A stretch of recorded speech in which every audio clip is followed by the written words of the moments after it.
So in this Fiverr tutorial video, I am going to be showing you guys how to find a voiceover artist on the Fiverr mobile application. So a couple different ways you can do this. So first and foremost, you can go to the home page here, go to search services and just type voiceover just like that. You can go ahead and do some suggestions here, type in voiceover, and you just have this very bland voiceover right here. You can view different gigs, etc.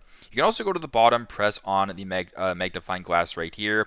Then you can scroll down to different categories, or you can go up and, as I mentioned before, type in voiceovers like this, and it'll bring it to the exact same spot. Now, once you're on this page right here, you can go ahead and change what you're shopping by.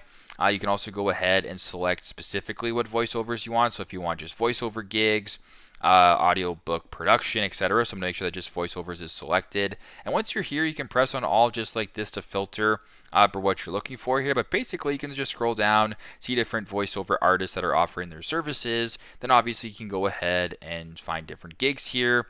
And just kind of go from there. So pretty simple, pretty straightforward, but that's how you guys can find a voiceover artist on the Fiverr mobile application. Thanks again for watching, and I hope this video helps.